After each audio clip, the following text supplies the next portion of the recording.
Hello and welcome to another episode of Inspiring Entrepreneurs. I'm here again with Alan Moore today, and we're getting on a bit of a roll here because Alan is absolutely dedicated to good design and the fact that good design means good business. And today we're going to be talking about user experience. So I'm sure that everybody who's listening has had some kind of really bad experience of using a design that just doesn't work properly. So let's start with that, Alan. It's lovely to talk to you again. Welcome back to the broadcast. Thank you very much. So where would you like to start with this? I think that, first of all, I think it's a bit of myth busting, which is when people talk about user experience, sometimes maybe they're thinking about a kind of software interface that you're using or have been designing. But in reality, user experience could be the type of service experience you could have in a restaurant. I could think of a very good example I had this week, which probably wasn't the best I could recommend. So it could be walking into a store. It could be the way that a store is laid out. It could be the physical design of a product. It could be what is the experience. I mean, BMW is very interesting. I think that they have something like at least 30 people that just work on the way that a door sounds when it's shut. I have to tell you a little story there.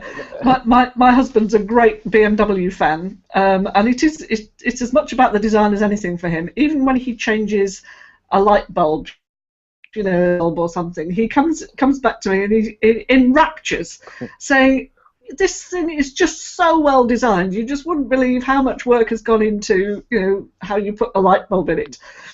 So I'm absolutely there with you on that one. Absolutely. So I think that the design of the user experience, is ultimately about how is that individual or group of people are going to feel, and what is the kind of the takeaway they're going to get from interfacing with that business, that product, that service, that piece of three-dimensional design. Does it make their day go better? Is it an experience which they would want to return to? Because the reality is that a number of things happen when you really work very hard on the design of a user experience.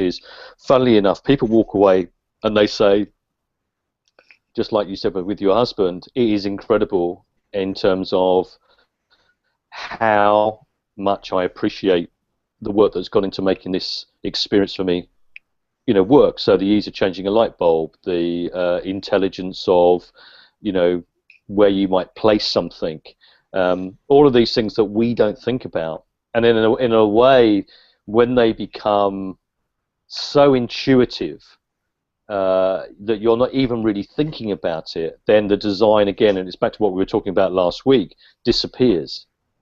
And you're just interfacing with the product, the service, an individual, whatever it is, and that is just a brilliant experience. And so that's where design for me plays such an important role.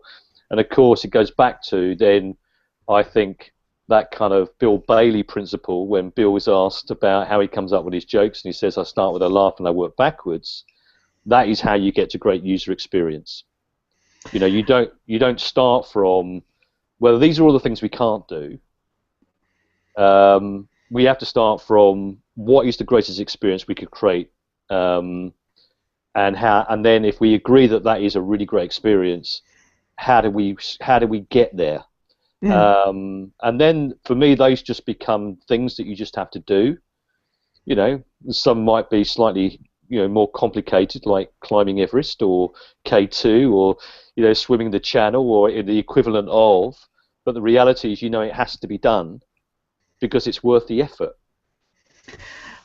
Yeah, I had a little moment there when you said you start with the end, with what you want the user experience to be. And I guess what was going through my mind then was thinking, well, how do you know?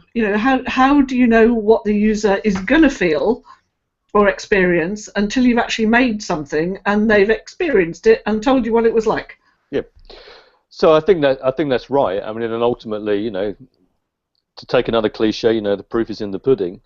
But the reality is that what I see is so much innovation, or what we call innovation, what is called innovation, or what is called design, is already limiting itself by what it can't do.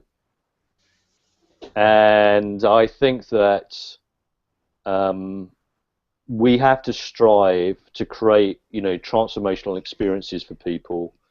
And I think that, so you still conceptualize what that could be like, and to formulate that into a belief. So you create a fiction, and then you have to turn that into a truth.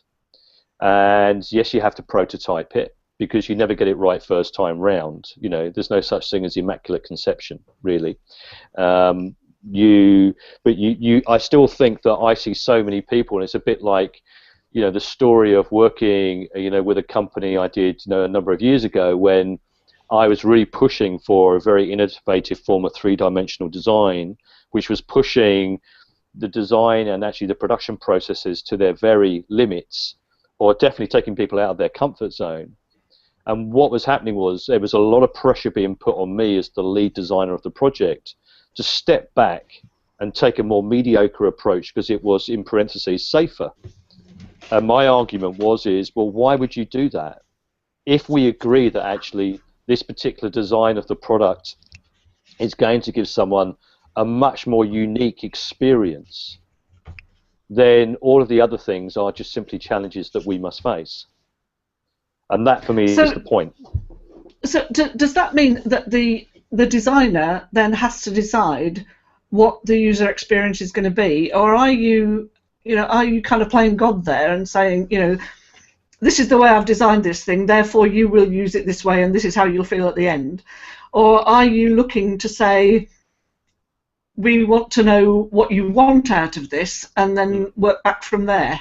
Well, sorry, and I guess, again, what's going through my mind is that until the user has seen the product, used it, the service, or whatever it is, how on earth do they know out of it? That's right. How do you do that research? So I think that you have to create live betas, and but I'm not a great believer in focus groups. I think focus groups are very dangerous things. They always bring their own skewed madness with them for a whole variety of different reasons.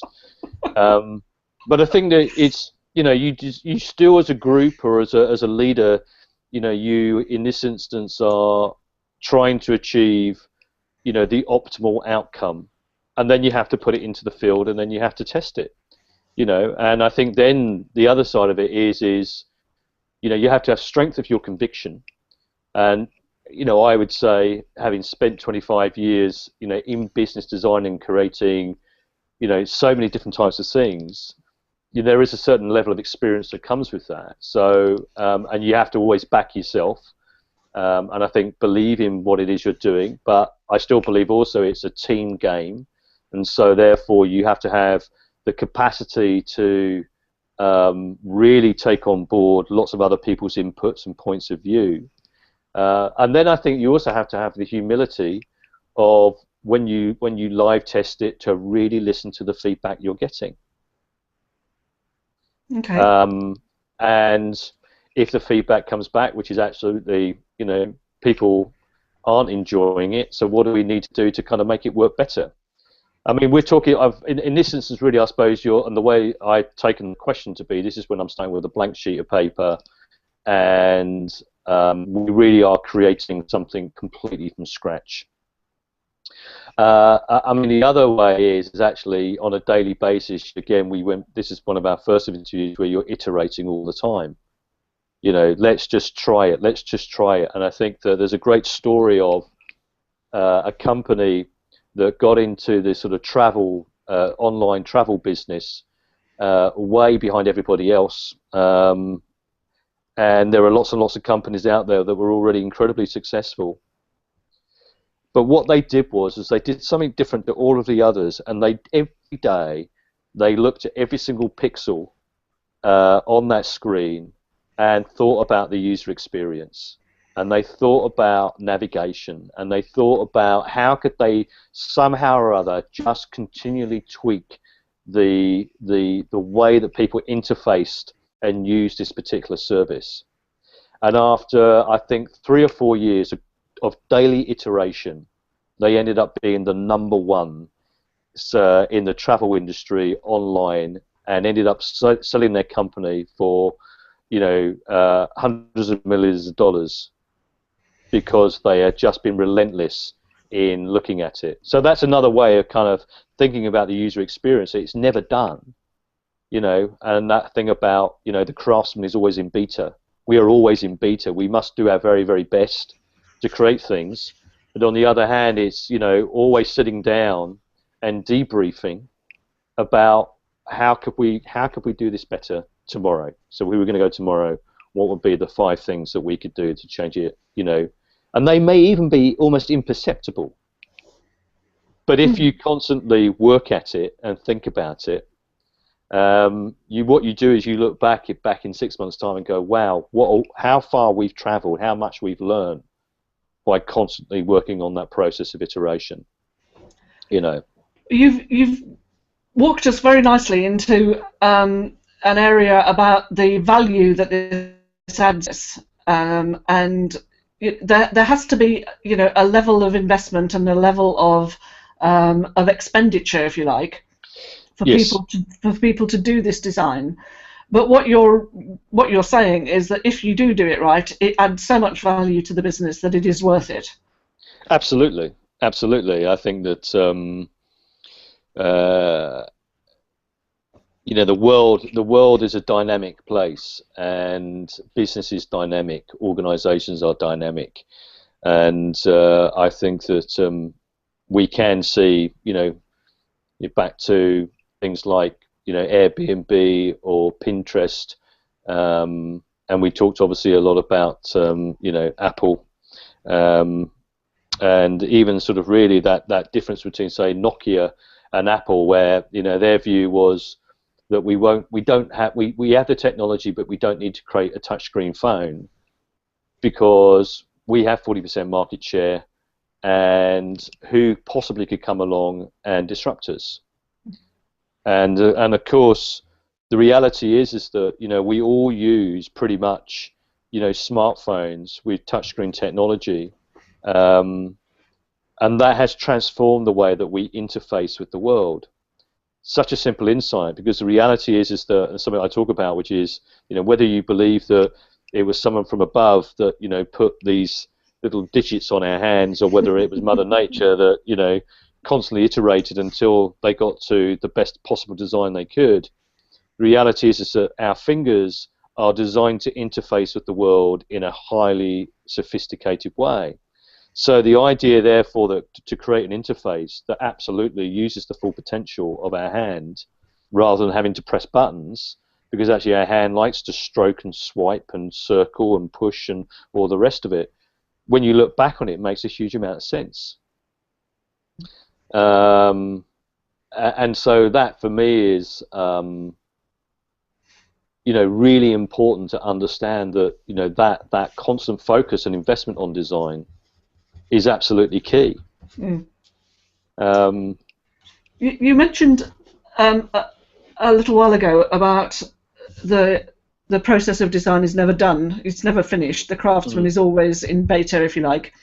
How does that fit with something being good enough? Not being over-designed. Does there come a point where you can go too far, and what you do isn't actually adding anything to it, but may in fact be annoying to a user who's just got used to something? Yeah, no, I completely agree. I mean, I think that you always have to look at it is what we're doing creating value, and I think one should never lose sight of the fact that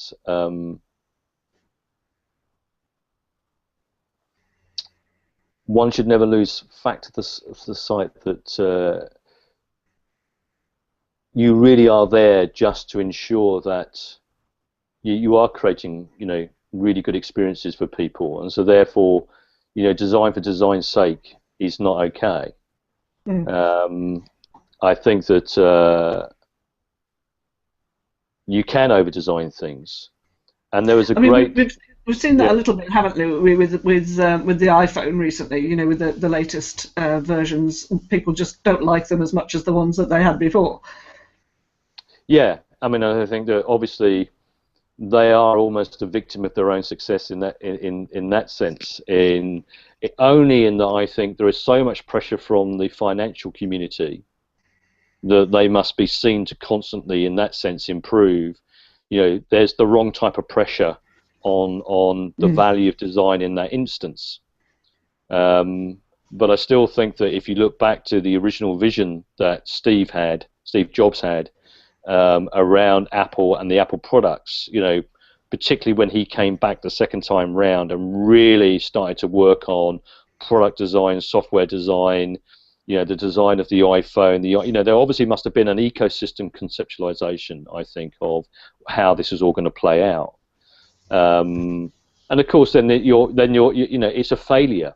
And of course, in the 80s, I mean, I was there when everything was, designer sunglasses, designer holiday, designer flat, designer jeans. You even had designer boyfriends, designer girlfriends. It was, and in that sense, the value of design was completely lost.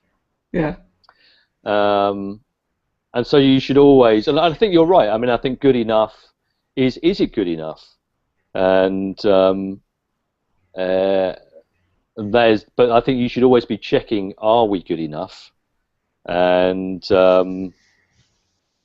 how can we, how could we improve that? And of course, there are, as I say, in a way, what we talked about, there are two different aspects to this. One is of creating the completely new, bringing innovation that currently doesn't exist, a concept, an idea of business.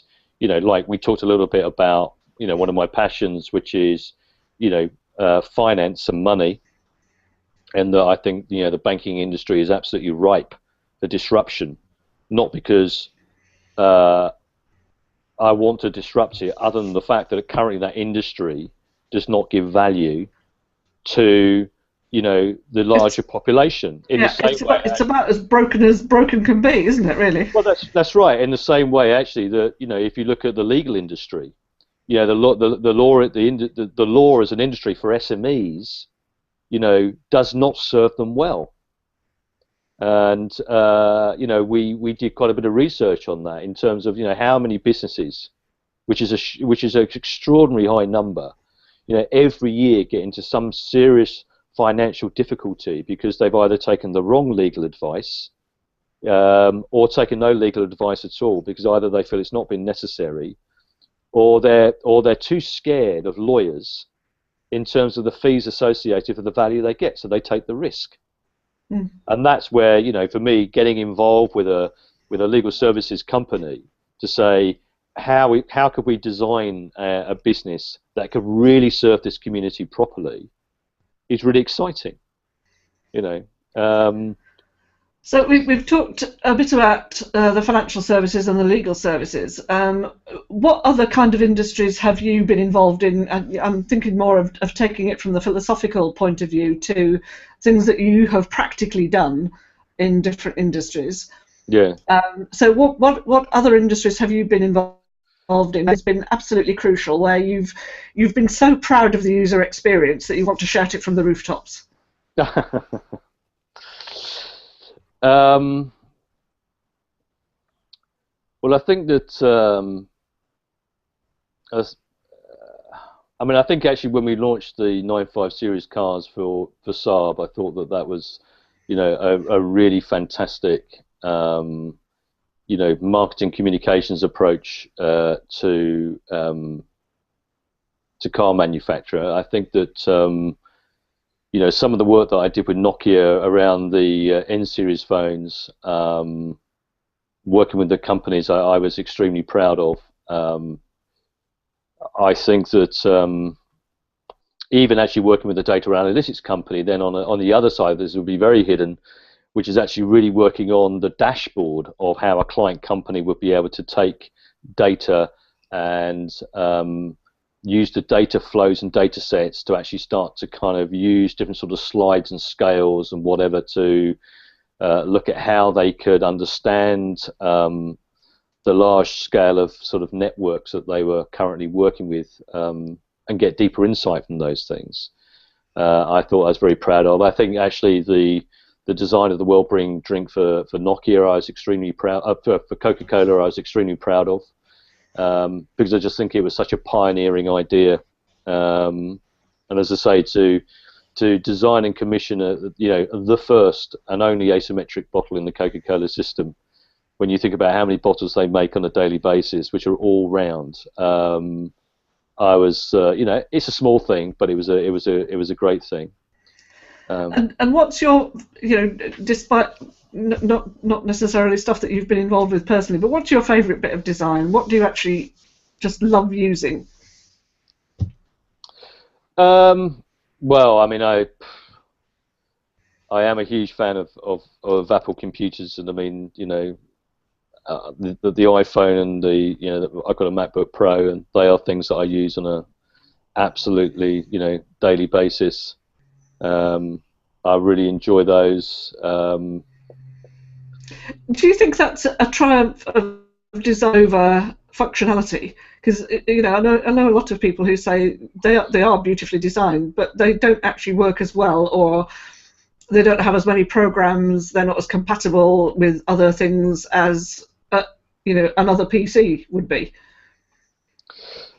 Well, I would completely disagree with that. Actually, I think that the only thing that's challenging with their products is actually they're so much more expensive than others. But I mean, they're robust. They're hardworking.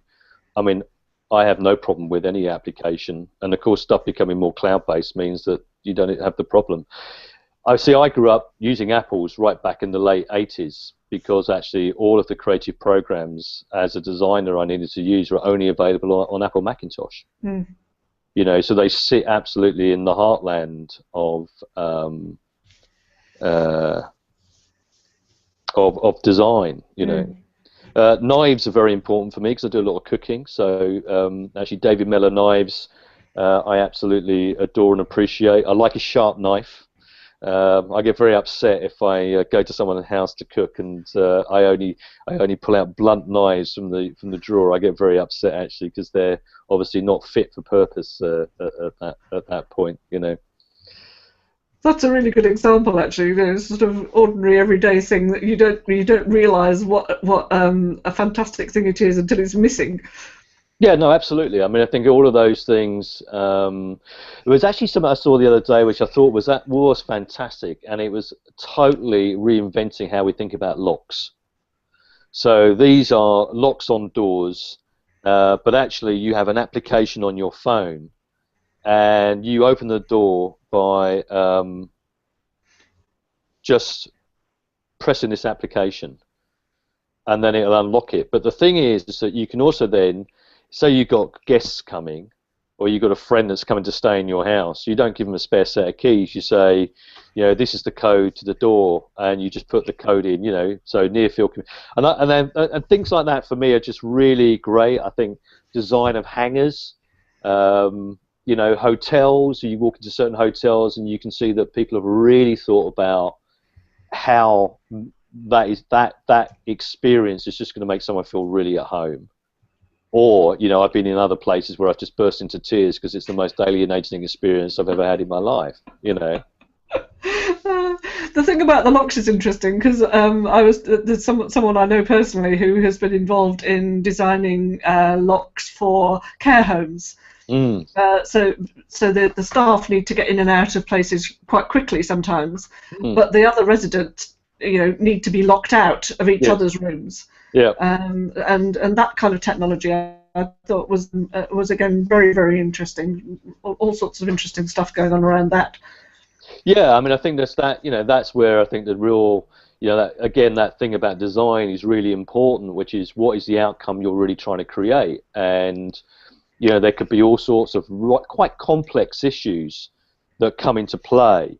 You know, so you've just talked about, you know, speed of access, but actually security, you know, only allowing certain people. I mean, there was a great story about, you know, when the NHS really started to kind of take its security very seriously, but actually they created this whole tiering system of people could and couldn't get into places, but then somebody would, like, you know, leave their thing at home, their fob. So, but they were like a grade 2, which meant they were very low. But actually, if someone with a grade 5 gives them their fob, and all of a sudden this person's got access to all sorts of parts of the hospital, which previously you couldn't have done. Mm. That in a sense is really bad design. Yeah. You know, and so you need to think through all of those challenges and problems, and say, well, how do we resolve this in a way which is actually is not going to make it even more complicated, and more conflicted, actually, but it makes it a much easier and simple thing to use. You know, and that for me is where, you know, you can sit down, I think, with a problem or a challenge, no matter what it is, and say, so what are all of the issues here that we are confronting? Let's get them all on the table, and they will be multifaceted, they will be multi-layered, but we must address them all, and we must work on those to come up with a solution and an outcome where actually those problems or those conflicts actually essentially pretty much disappear, because the quality of the design thinking and the design work allows you actually to address that. Whereas actually you might say, well, that problem sits in that silo bucket, and that problem sits in that silo bucket, and that problem sits, you know, so all of a sudden what you've done is you've taken a problem and you salami sliced it, but you've made it even more complex because you can't see the integral interrelationship between all of those things. You know, and there's that, and so you have to then, in that sense, I mean, the example you've just given is you have to think about the challenge from a systemic perspective. You know, systemically, as a whole. You know, and there's that great saying by Russ Atkoff, which is, you know, a whole is a thing with a W, right?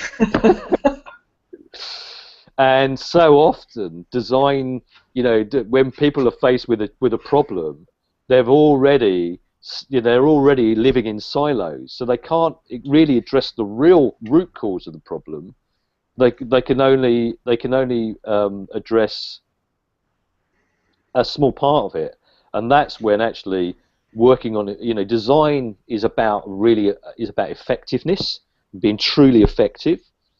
Whereas actually sometimes people are trying to be, you know, working on the efficiency of something which their little bit, they can make that little bit better, but the system is in such a terrible state that no matter how efficient you make that little bit, you're never really going to make the whole thing work.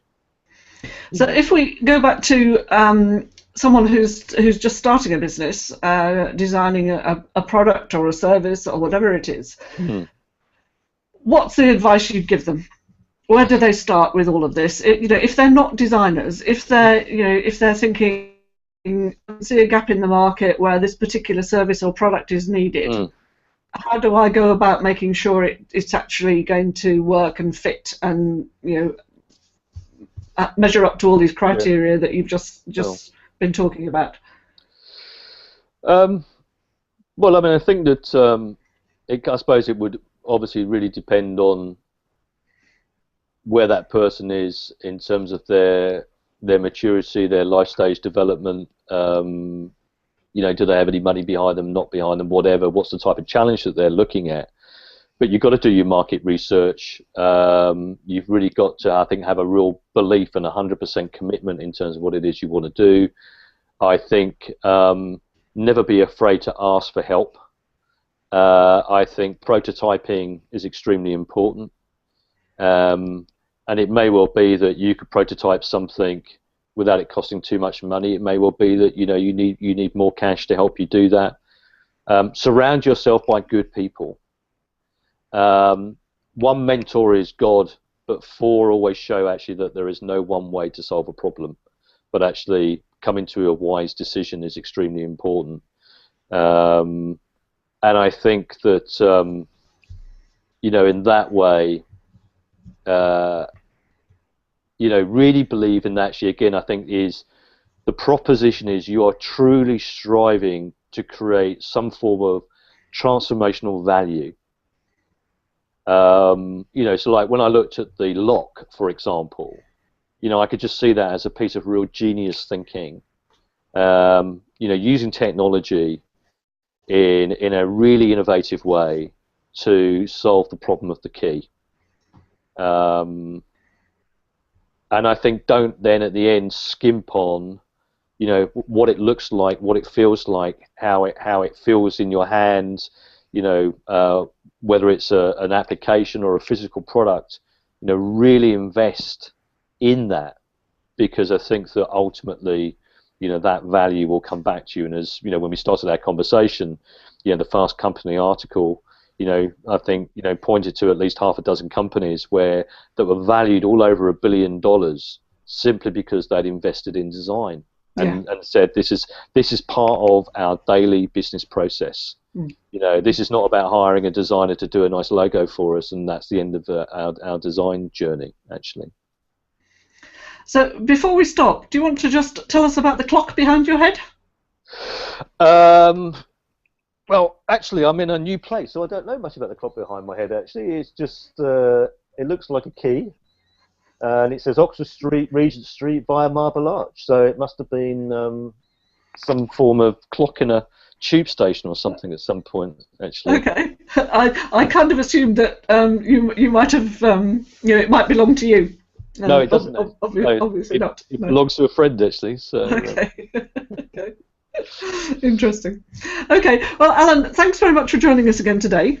Thank you. We're going to come back and carry on our conversation, and we'll shed some more light on the value that design brings to business. But for now, thanks very much, and we'll talk to you. You're welcome. Thank you very much. Bye for now. Cheers.